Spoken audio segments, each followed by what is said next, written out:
दोस्तों, अगर ध्यान से देखा जाए तो हमारी ज्यादातर परेशानियों की जड़ हमारी उम्मीदें होती हैं। जब चीजें हमारी सोच के मुताबिक नहीं होती तो हम दुखी हो जाते हैं। लेकिन सच यह है कि दुख हालात से नहीं, बल्कि हमारी उम्मीदों से पैदा होता है। सोच कर देखिए, जिस पल आप शिकायत छोड़कर आभार महसूस करना शुरू करते हैं, उसी पल आपका दुख मिट जाता है। आप अपने बच्चों की शरारत पर गुस्सा करने की बजाय यह सोचें कि कम से कम मेरे पास उन्हें देखने और प्यार करने का अवसर तो है। आप अपने साथी की किसी आदत पर नाराज होने की बजाय यह याद करें कि इस इंसान में कितनी बातें हैं जिनकी वजह से मेरी जिंदगी बेहतर है। यानी जैसे ही आप आभारी होते हैं, वैसे ही दुख गायब हो जाता है। यही शिक्षा हमें ताओ दर्शन भी देता है। इसमें एक सुंदर विचार है, वू वेई, यानी जीवन की धारा के साथ सहजता से बहना। जैसे नदी चट्टानों से लड़ाई नहीं करती, बल्कि उन्हें पार कर अपना रास्ता बना लेती है, वैसे ही हमें भी हालात से जबरदस्ती लड़ने के बजाय उनके साथ तालमेल बैठाना चाहिए।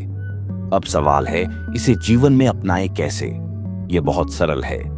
जब भी आप नकारात्मक सोच में फंसें, उसी पल खुद को रोकें और आभारी होने की कोई बात ढूंढें। हर समस्या में एक नया अवसर देखें। अगर उम्मीद पूरी नहीं हुई तो यह सीखने और बढ़ने का नया रास्ता है।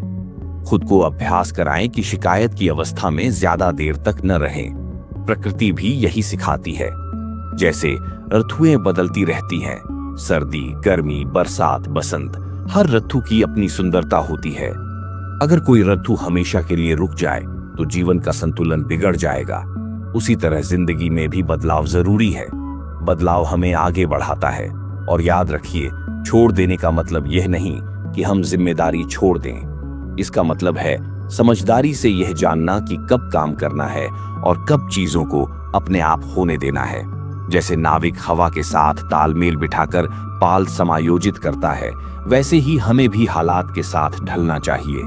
अब जरा सोचिए, अगर आप आज ही यह निश्चय कर लें कि अब मैं दुख में नहीं जीऊंगा, जिंदगी बहुत छोटी है, मैं हर दिन एक सुंदर अवस्था में रहूंगा, चाहे हालात जैसे भी हों, तो आपकी जिंदगी कितनी बदल जाएगी।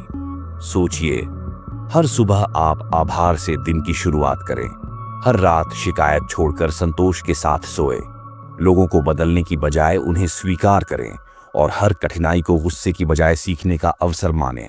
उस पल से आपकी ऊर्जा बदल जाएगी, आपके भीतर आनंद भर जाएगा। याद रखिए, गुस्सा और आभार साथ साथ नहीं रह सकते। जिस क्षण आप आभार चुनते हैं, उसी क्षण दुख समाप्त हो जाता है।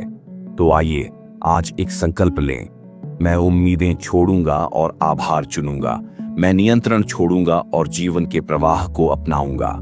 और मैं हर दिन एक सुंदर अवस्था में जीऊंगा। यही है असली स्वतंत्रता, यही है असली खुशी, और यही है जीवन जीने का सबसे सहज और सबसे सुंदर तरीका।